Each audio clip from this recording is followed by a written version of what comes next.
Merci, Monsieur Sancy. Donc, je passe la parole à Monsieur Touré, qui m'a demandé de dépasser un peu ces 5 minutes parce qu'il va s'exprimer à la fois comme rapporteur pour avis de la Commission des lois et en tant qu'orateur de son groupe, le RRDPP. Merci, Monsieur Voilà, le Président. Touré. Madame la Ministre, Monsieur le Ministre, Monsieur le Président, mes chers collègues, les crédits du programme numéro 148, Fonction publique, de la mission Gestion des finances publiques et des ressources humaines, s'élève à 213 millions en autorisation d'engagement, 217 millions en crédit de paiement, soit une diminution par rapport à l'an dernier de 4%, qui reflète la maîtrise des dépenses de fonctionnement et l'effort de stabilisation de l'emploi public. Deuxième chose, je voudrais commencer mon exposé par remercier les services du ministère de la fonction publique, Madame la Ministre, qui nous ont parfaitement répondu et en temps, je tiens à vous le dire, et remercier les services de la Commission des lois, en particulier M. Bobchef, sur les propositions que je vais faire. Mon analyse a été la suivante. Pour avoir été déjà rapporteur il y a une dizaine d'années devant vous, j'ai essayé de voir en quoi la fonction publique devait être exemplaire. Parce qu'après tout, c'est la première chose que nous revendiquons, c'est l'exemplarité de la fonction publique. Si elle a un statut, c'est pour être exemplaire. À la suite de cela, nous avons essayé de travailler en recevant plus de 40 personnes, des groupes, des personnes individuelles, des philosophes, des gens qui ont réfléchi sur les problèmes des discriminations dans la fonction publique. Et c'est un élément essentiel, et nous nous en sommes bien rendus compte, puisqu'il n'y a très peu de possibilités de contrôle de ces discriminations dans la fonction publique. Sachons simplement sur une seule chose. Le harcèlement moral est considéré comme inexistant dans la fonction publique. De par ma profession, je peux vous dire que, en tout cas dans le secteur privé, c'est l'une des choses les plus graves qui existent actuellement. Un phénomène de destruction du lien social s'organise par le harcèlement moral. Je note qu'il n'y a aucune analyse, aucun chiffre sur le harcèlement moral dans la fonction publique, dans les 3 fonctions publiques. Et il est indispensable à partir de ce moment-là que la représentation nationale puisse avoir un certain nombre de renseignements à ce niveau. Donc, je proposerai de créer un observatoire des discriminations dans la fonction publique. Que cela soit en ce qui concerne le problème du sexe entre hommes et femmes, et j'y reviendrai, que cela soit en ce qui concerne tous les problèmes par rapport au handicap, que cela soit par rapport à tout ce qui concerne le harcèlement, les rémunérations, bien évidemment. Donc, première chose, un observatoire des discriminations dans la fonction publique qui pourra venir travailler aux côtés de l'observatoire en ce qui concerne la parité. Deuxième chose, je voudrais vous dire que ce qui m'a totalement surpris, c'est la différence des rémunérations qui continuent d'être extrêmement fortes entre les hommes et les femmes dans la fonction publique, dans les 3 fonctions publiques. Pourquoi ? Pourquoi arrivons-nous à plus de 16% de différence en fin de carrière entre un homme et une femme qui ont commencé au même niveau et qui ont pareillement travaillé ?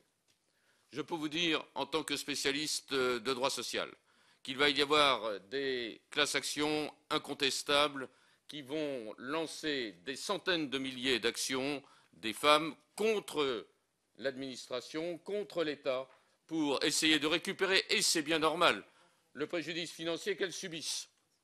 Ce sont dans les années à venir des milliards qui sont réclamés à l'État, je peux vous l'affirmer dès maintenant. Je propose donc, en tout cas, qu'il y ait, Madame la Ministre, comme ça existe dans tout un certain nombre de grandes entreprises, un comité des rémunérations. Comité des rémunérations compétent pour engager, le cas échéant, une procédure pour résorber les écarts salariaux injustifiés. Je rappelle que lorsque ces écarts sont constatés comme ils existent actuellement, parce que ça, nous avons les chiffres, je rappelle qu'il y a une inversion de la preuve et qu'il appartient à partir de ce moment-là à l'employeur de démontrer, salarié par salarié, fonctionnaire par fonctionnaire qu'il attaque, pourquoi il y a eu ainsi une telle diminution des rémunérations.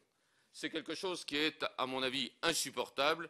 Je tiens à prendre date aujourd'hui, Madame la Ministre, et vous dire que c'est une chose qui me semble très importante. Et je propose, bien évidemment, puisqu'il faut renseigner l'ensemble des chefs de service et l'ensemble des fonctionnaires sur leurs droits en matière de discrimination et sur les obligations qui reposent sur chaque responsable sur les discriminations qui sont ainsi reprochées, je propose de consacrer 10% du volume horaire de la formation initiale et continue des fonctionnaires à l'apprentissage de la gestion des situations de discrimination, ce qui se fait actuellement dans les grandes entreprises et qui ont, de ce fait, obtenu des résultats importants.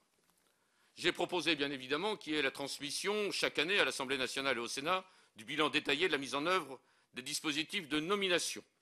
Je vous rappelle en particulier que depuis la loi du 12 mars 2012, il est indispensable de rattraper, en ce qui concerne les femmes, le très grave préjudice qui existe pour les emplois supérieurs et les emplois à discrétion. Je voudrais simplement vous dire une chose, il y a eu certainement quelques progrès. Lorsque, en 1997, j'ai été élu, il y avait 40 ministres, il y avait déjà une certaine recherche de la parité, mais j'avais regardé les directeurs de cabinet. Sur 40 ministres, un seul avait une femme comme directeur de cabinet, un seul. 39 autres, c'était uniquement des hommes, parce que par définition, seul un homme peut être directeur de cabinet d'un ministre. Deuxième chose, il y a eu bien évidemment quelques progrès dans le gouvernement de M. Ayrault, puisque je note que désormais il y a 6 femmes qui sont désormais directeurs de cabinet. Et je remarque également que sur les 19 femmes ministres, seules 2 ont des directeurs de cabinet qui sont féminins. Donc, comme vous le voyez, et je n'irai pas au-delà dans le sourire, bien évidemment, que je vois, il y a beaucoup de progrès à faire. Un ministère comme la culture, les directeurs des théâtres subventionnés, 9% de femmes sont directeurs des théâtres subventionnés, 91% ce sont des hommes. En ce qui concerne les collectivités territoriales, les mêmes chiffres. Reprenez tous les directeurs généraux des services en ce qui concerne les régions, pratiquement unanimité en ce qui concerne des hommes. Prenez dans l'hospitalisation les directeurs des grands hôpitaux, pratiquement unanimité pour prendre des hommes et non pas des femmes. Je rappelle que vous avez voté dans la précédente législature, en 2012, en particulier la 12 mars 2012, l'obligation, ça a été avec la loi Copé-Zimmermann, l'obligation de revenir sur ces pourcentages. Et ça va se faire à partir de 2013. À partir de ce moment-là, quelles sont les sanctions? Les sanctions, pour l'instant, Madame la Ministre, ce sont des sanctions financières, ça ne veut rien dire. Faire une sanction financière contre telle administration qui pourra récupérer dans un collectif plus ou moins postérieur ce qu'elle a perdu ne donne rien. Est-ce que pour autant on peut obtenir l'annulation? L'annulation de toutes les nominations qui ne respecteraient pas les principes de recherche de cette approche vers la parité? Je pense que oui, incontestablement. En tant que juriste, je peux vous dire que ça pose un problème incontestablement puisque il n'y a pas de nullité sans texte. Mais pour avoir consulté le vice-président du Conseil d'État, à ce niveau, il m'a dit qu'une expertise juridique permettrait effectivement, et à ce niveau, Madame la Ministre, il me semblerait très important qu'une expertise juridique permettrait de voir si oui ou non il y a la possibilité d'entraîner l'annulation des nominations à partir de 2013 qui ne respecteraient pas les principes en ce qui concerne cet effort de parité.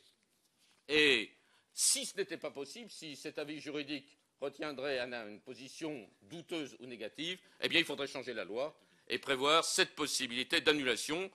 Je rappelle qu'en droit du travail, ça existe pour les délégués syndicaux, pour les femmes enceintes, pour les membres du CHSCT, etc. Et je ne vois pas pourquoi, en la matière, alors même qu'un principe fondamental, principe constitutionnel, serait ainsi bafoué. Deuxième chose, j'ai demandé que pour les personnes en situation de handicap, on puisse garantir un droit effectif de saisine directe du Fonds pour l'insertion professionnelle des personnes handicapées dans la fonction publique. La loi existe, les décrets ne sont pas encore faits, il est indispensable qu'ils puissent être faits rapidement. J'ai entendu parler de l'École nationale d'administration, j'ai proposé qu'il y ait un rapprochement important, et Madame la Ministre y est favorable, je le sais, entre l'École nationale d'administration et l'Institut national des études territoriales. Ce sont nos deux grandes écoles qui permettent de créer les fonctionnaires, et alors même que nous allons arriver vers la décentralisation qui va entraîner tout un nouvel appel de cadres de haut niveau pour les collectivités territoriales, il me semble indispensable que ces deux écoles puissent se rapprocher. J'ai demandé également, Madame la Ministre, qu'il y ait un nouveau critère de discrimination, les syndicats ont beaucoup insisté là-dessus, qui pourrait être la situation de famille. Je voudrais attirer maintenant votre attention sur deux propositions qui, je le sais, ne sont pas fédératives. Mais enfin, premièrement, faut-il ou ne faut-il pas détacher la haute fonction publique du statut de la fonction publique? Nous ne pouvons pas échapper à cette discussion et à cette réflexion. Et il me semble indispensable que pour les 2000 personnes qui constituent le vivier de la haute fonction publique, qu'il puisse y avoir, tant en ce qui concerne leur possibilité de travailler avec le gouvernement, leur choix, leur révocation, leur rémunération, la possibilité d'avoir des contrats sui generis, car ce qui se passe actuellement, c'est le départ des hauts fonctionnaires vers le privé, c'est pour moi insupportable. La haute fonction publique, ça doit être au contraire le vivier qui attire le privé vers le public et non pas l'inverse. Faute de quoi, on arrive à créer ce qu'on appelle la zone grise, cette fameuse zone grise qui a été tellement reprochée par tout l'Institut de lutte contre la corruption. Enfin, dernière proposition, puisqu'on parle de discrimination, et c'est la suivante. Tout fonctionnaire, élu député ou sénateur, qui a déjà exercé un mandat législatif, devra choisir, une fois réélu, entre son deuxième mandat législatif et son appartenance à la fonction publique. J'ai vu que M. le maire m'avait un peu coupé l'herbe sous le pied avec cette proposition.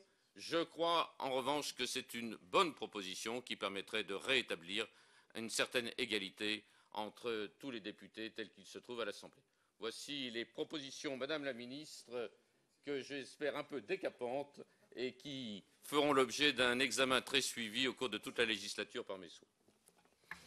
Merci, chers collègues. Alors, dans le feu de votre plaidoirie, vous avez dépassé les 10 minutes, mais notre collègue avait droit à 10 minutes puisqu'il s'exprimait à la fois comme orateur de son groupe et